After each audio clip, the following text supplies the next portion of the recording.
Então, vamos iniciar agora a nossa aula de História, página 257, sobre o Barroco Mineiro. O que é esse Barroco Mineiro?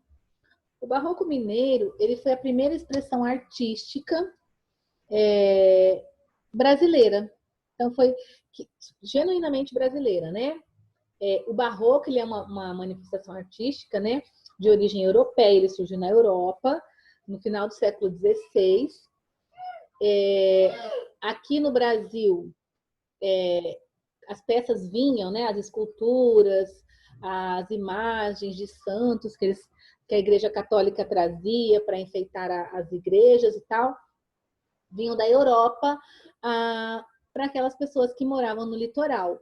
Quem morava mais para dentro do Brasil, mais para o interior do Brasil, como Minas Gerais, não tinha acesso, então, conhecia esse trabalho, mas não teve acesso. Então, esses artistas, página 257, esses artistas dessa época, eles começaram a produzir, então,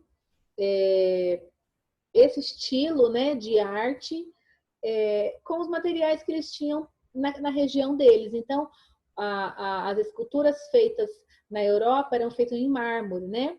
E o pessoal, as pessoas, os artesãos aqui do lado da região de Minas Gerais, eles viram que a pedra-sabão era uma pedra que poderia substituir o mármore para eles estarem fazendo as esculturas de forma também bem resistente. O Cristo Redentor, todo mundo aqui conhece o Cristo Redentor, lá no Rio de Janeiro, né? Ele é uma escultura feita de pedra-sabão. Então, é aquela pedra que é a pedra-sabão. Deixa eu ver o que mais. E esse estilo, por que a gente está estudando o Barroco Mineiro aqui, quando a gente estava falando sobre a mineração? Esse estilo, ele surgiu nessa época, na época da mineração. Por quê? Muitas pessoas ficaram ricas, né, com a extração do ouro. E aí elas doavam, ofertavam, dizimavam nas igrejas, né, e nas instituições religiosas. E aí essas instituições, elas contratavam então os artistas para decorar, né, os seus espaços religiosos, suas catedrais, os espaços em que eles celebravam as missas e tal. Página 257, Gi. E aí, então, surgiu o estilo barroco mineiro. E qual que é a diferença do barroco mineiro para o barroco europeu? Que o barroco mineiro, ele tinha os santos, né, as esculturas, as feições, né, os traços do rosto, eles tinham feições afro-brasileiras, então eles começaram a esculpir as pessoas mais parecidas mesmo com o brasileiro, né? Com o povo, com a mistura brasileira, os mulatos, os negros, os cafuzos, os mamelucos, né? Porque nós, com essa mistura de povos, de etnias, formamos um povo bem diferenciado, né? Como a gente até viu na aula passada de geografia, né? Que misturou geografia com história ali no quiz de ontem. Então, esse então foi a primeira manifestação cultural, artística e cultural, né,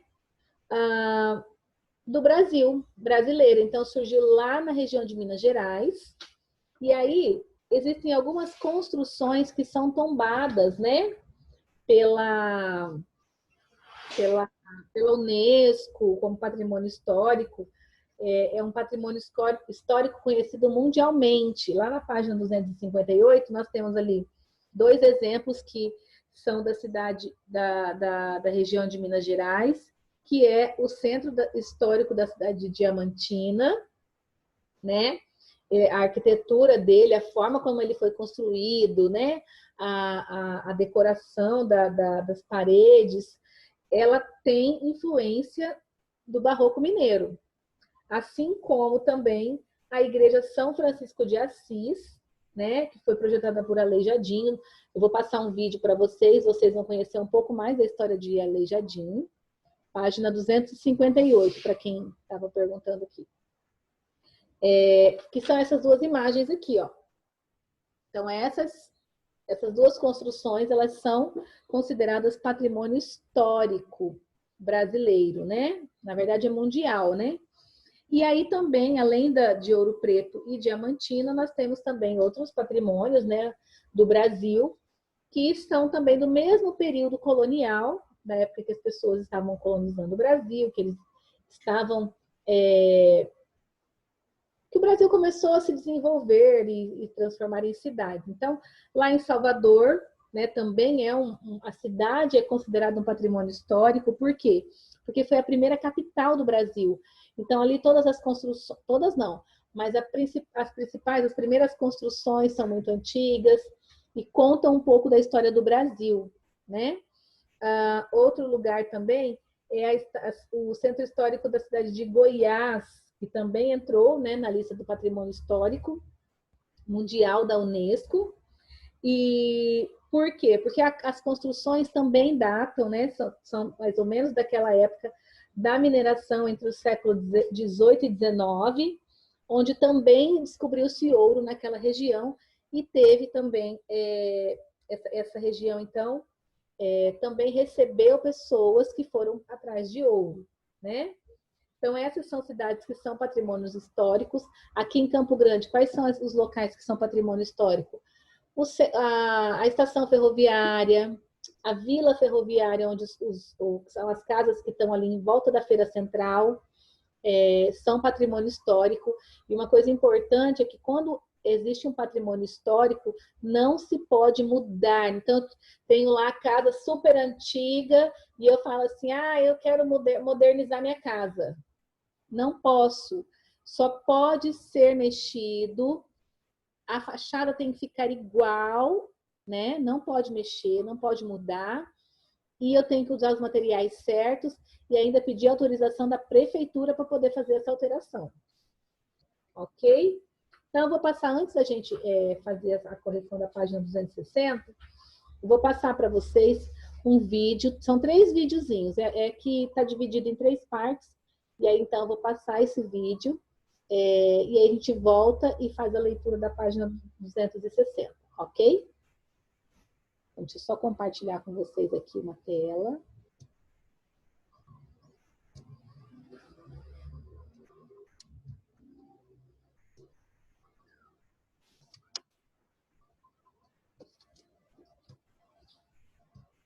Vamos lá.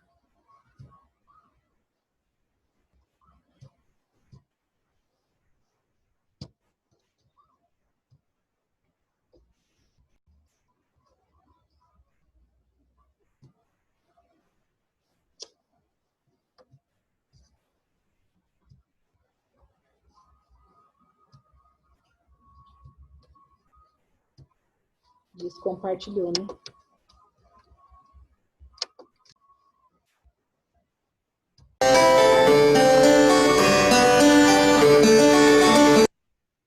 Só um pouquinho. Vocês estão conseguindo ouvir? Saiu o som aí? Ok.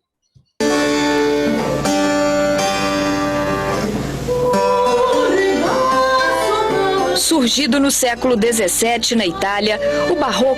Gente, eu tô vendo um monte de gente que não tá prestando atenção. Eu quero que vocês prestem atenção no vídeo e no que está sendo falado, tá?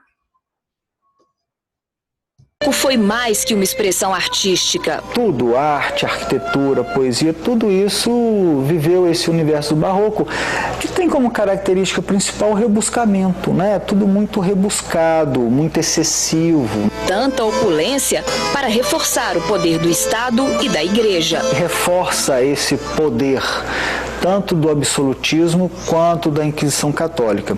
Por isso que a maior parte das igrejas, no período do barroco, vão receber o douramento e a profusão de talhas, exatamente para que você sinta-se pequeno diante do universo divino. Essas ideias conquistaram a Europa e foi a colonização portuguesa que trouxe o barroco para o Brasil. Ele chega primeiro no litoral, né? Primeiro Recife, Salvador, Rio de Janeiro. Esse barroco litorâneo, ele era quase que uma cópia fiel né, do barroco desenvolvido em Portugal. A descoberta de ouro em Minas Gerais atraiu a atenção para o interior do estado. E onde havia riqueza, a arte florescia. Mas o barroco que chegou nessas terras ganhou características próprias. Em Minas Gerais não chegavam os mesmos materiais que chegavam ao litoral. Então os artistas aqui tiveram que fazer pesquisas de pigmento para a produção de cor, descobriram a pedra sabão como substituto ao mármore. Criatividade que produziu obras de arte inigualáveis. Mariana e Ouro Preto guardam joias do barroco. Quem anda pelas ladeiras da antiga Vila Rica se depara com casarios e igrejas monumentais, como a matriz de Nossa Senhora da Conceição.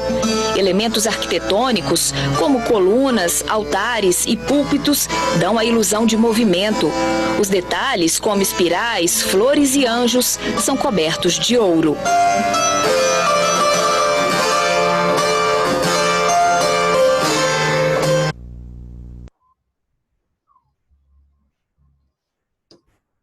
Então, esse foi o primeiro vídeo. Eu vou ter o segundo, que é a continuação.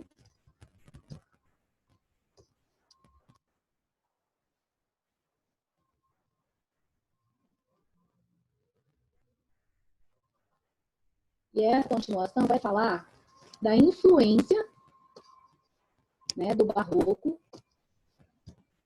para outros estilos artísticos. Vou compartilhar aqui novamente. Está muito alta. Ok, Di, vou abaixar.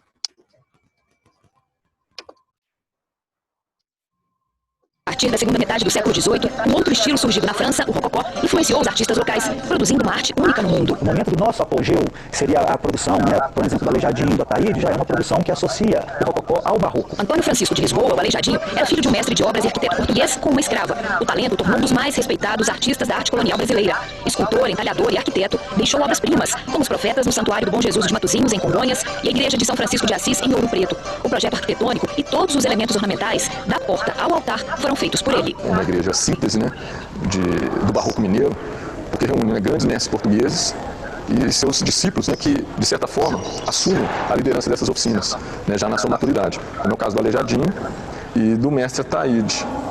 Aqui a gente encontra, né, a obra desses dois grandes mestres, nascidos na colônia, em perfeita harmonia. Manuel da Costa Ataíde, nascido em Mariana, coloriu o teto e as laterais do altar.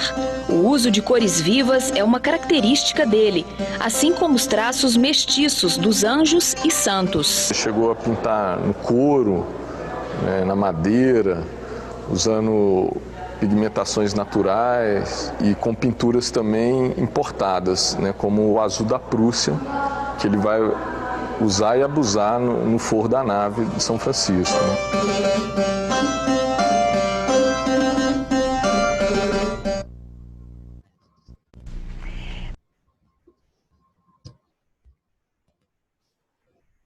Ficou ruim o áudio? Para todos ficaram? Vamos tentar aqui, então, o terceiro vídeo. Peraí. Gente, eu já cansei de falar que não é para ficar com o vídeo desligado. Por que estão desligando os vídeos?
Professora, aqui tá, seu áudio está desligado.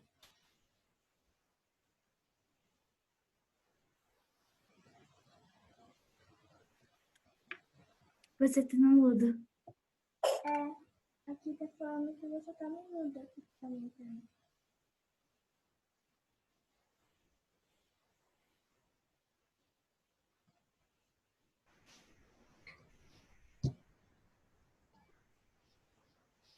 E agora, estão me ouvindo? Sim. Não tá normal aqui, para mim não tá aqui, tá mudo. Bom, vamos lá então, compartilhando a última tela. Além da arquitetura, escultura e pintura, o barroco influenciou a música. A música era indispensável em qualquer situação, tanto cerimonial religioso, que era intenso, em qualquer outra situação social, né? Vamos dizer assim, festas, bailes, comemorações cívicas. E os moradores da primeira vila de Minas foram privilegiados.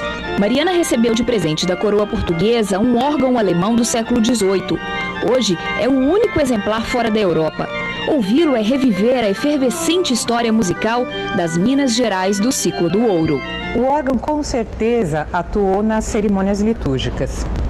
E Mariana era a única igreja dessa região, e com razão porque era catedral, que possuía um grupo estável de músicos.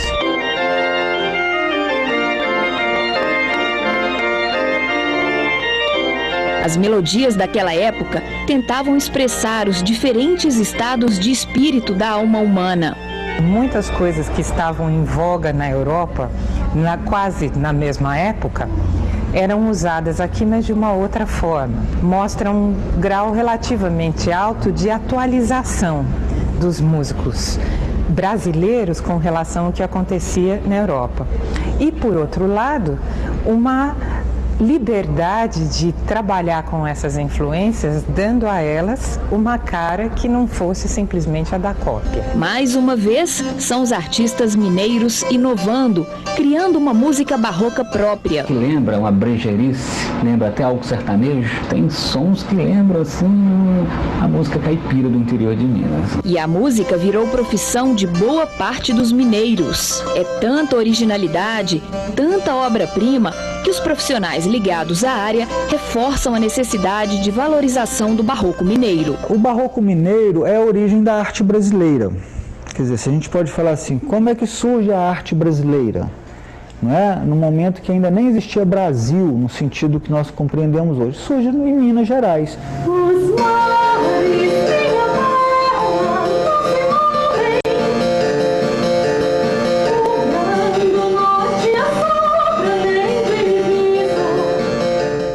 E esta semana foi dado um grande passo para a preservação da arte barroca. Uma lei aprovada na Assembleia criou o Dia do Barroco Mineiro, que será comemorado em 18 de novembro todos os anos.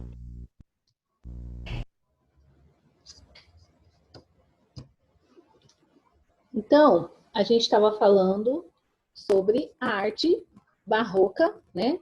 Que surgiu lá em Minas, que foi, então, a primeira expressão artística do Brasil, né? Como que surgiu a arte no Brasil? Através do barroco primeiro, né? Das expressões do barroco. Então, o barroco foi a primeira expressão de arte brasileira. E aí, tá falando que dia 18 de novembro, né? Ela acabou de falar aí. Então, foi considerado o Dia do Barroco. E também mostrou bastante construções naquele lugar. Falou da cidade de Mariana. Quem é que lembra de Mariana, do desastre de Mariana? Pode falar, Gi? Não lembra? Quem lembra de Brumadinho? Brumadinho da época de vocês? Brumadinho. Com Mariana aconteceu. Lembra que antes de Brumadinho aconteceu na cidade de Mariana também um desastre, né? Que ela foi invadida por lama e praticamente destruiu toda a cidade. Destruiu a igreja também? Então, a igreja ela não foi atingida nesse desastre, né? Do rompimento da barragem. A igreja, então, e todas essa expressão artística daquele lugar não foram destruídos com isso. E aí, aqui na página 260, está falando justamente dessa questão do patrimônio histórico, da preservação do patrimônio histórico. E aí, dê para mim que você já está com o áudio aberto, Gi, a primeira manchete que está que está falando a primeira manchete aqui? Qual página? Da página 260 já? Isso, 260. Laudo aponta risco em 13 bens históricos de Minas Gerais. Então, laudo, o que é um laudo? Um laudo é uma avaliação, né? Muito bem feita. E foi visto, então, esse laudo, uma folha com todas essas características, tudo que está acontecendo com esses bens históricos, e está apontando risco. Você pode ler para mim? Fala, Ana Beatriz. Professora, eu pus... Não, Qual é o tema da... Ana, eu não estou pedindo resposta ainda. Nós estamos discutindo as manchetes. Vamos prestar atenção na aula, hein? Ellen, lê para mim, então, a segunda manchete. O que está falando? Essa segunda manchete de baixo. Sobre trânsito intenso que coloca o país em risco o patrimônio dos centros históricos de Minas. E o trânsito intenso. Então, num lugar onde passa muito carro, né? Como as construções são muito antigas, elas podem, né, com a penetração da rua, então criam rachaduras e as paredes não são tão firmes, os materiais não eram tão resistentes. E aí, então, está colocando em risco, né, esse patrimônio dos centros históricos de Minas Gerais. E aí, por último, você pode ler para mim, Ana Beatriz, a última manchete. Rompimento de barragem destrói também patrimônio histórico em Minas. Rompimento de barragens, que a gente estava falando agora, sobre o rompimento lá de Mariana, né?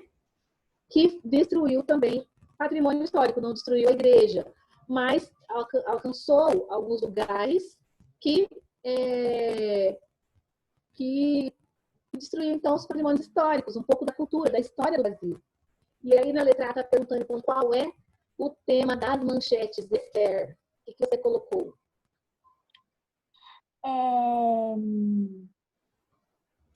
Eu tô com vergonha. Hã? Como assim? Eu coloquei que... Sobre o que está falando essas notícias? Sobre bens históricos sendo destruídos. Exatamente. Sobre as ameaças, a destruição dos bens históricos, né? Pode falar, Ana Beatriz. Eu pus sobre históricos de Minas. História o quê?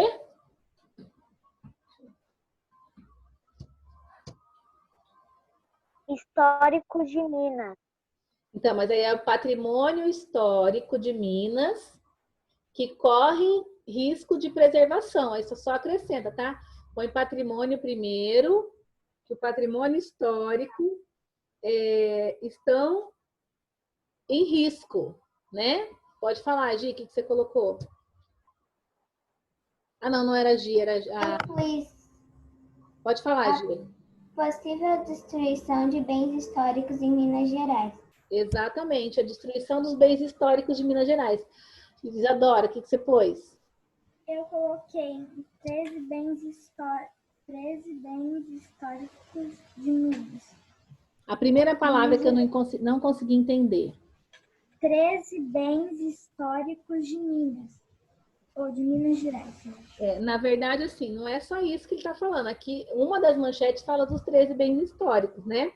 Mas está falando do risco que os patrimônios históricos estão sofrendo, né? De serem destruídos, da destruição desses patrimônios históricos.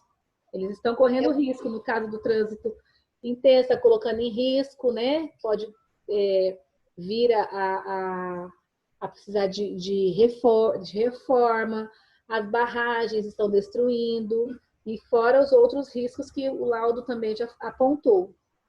Fala, Samuel. Eu coloquei sobre os riscos que os bens históricos de Minas estão correndo. Exatamente. Os riscos que os bens históricos, que os patrimônios históricos estão correndo. Ok? Alguém colocou diferente? Alguma coisa quer compartilhar? Ok? Letra B. Descrever, então, as características do estilo artístico presente nas construções religiosas da região de Minas. Nesse vídeo que a gente falou, que a gente assistiu, um dos historiadores lá já até falou assim, ó, eles faziam umas coisas tão grandiosas, né? Tão rebuscadas, colocava nas igrejas para que você entrasse lá dentro e falasse assim, meu Deus, como eu sou pequeno, como eu não tenho muito valor. Porque olha isso aqui, como se a igreja fosse uma representação do céu, né? Fala, Ana Beatriz. Eu pus o uso de cores fortes e a representação de anjos. O uso de cores fortes, da pedra sabão também, né?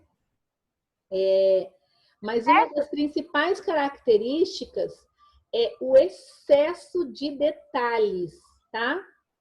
Coloca aí, ó. Era muito rico em detalhes, muito detalhado, muito ornamentado. Vocês viram que uma pecinha, um negocinho desse tamanhozinho, eles colocavam umas flores, uns anjos, uns negócios, e cheio de firula.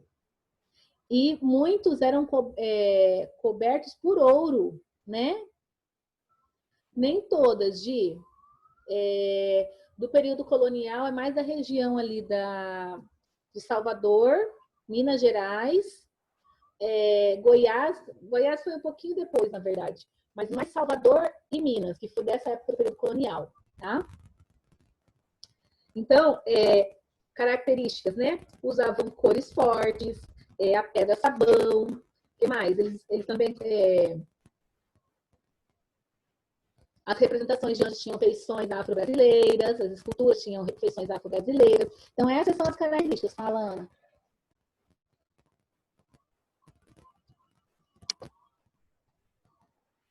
Professora, pode ler. Não estou conseguindo te ouvir. Pode ler.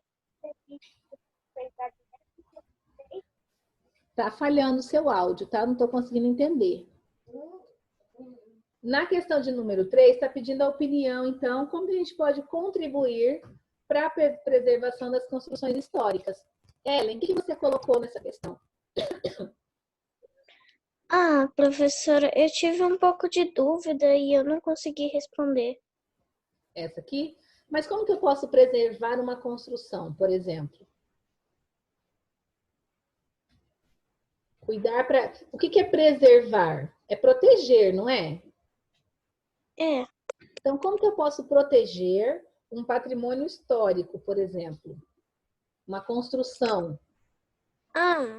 Pode ser cuidando dele. E cuidando como? Como que eu posso cuidar de um prédio, por exemplo, que é um patrimônio histórico? Quem quer dar uma forcinha para Ellen? Esther, ajuda aí a Ellen. Guardando em um lugar seguro como museu. Então, mas é uma construção, é uma casa, uma igreja. Como que eu vou guardar uma igreja dentro de um museu? Preservando e não deixando muitas pessoas terem contato físico com ela para ela não estragar.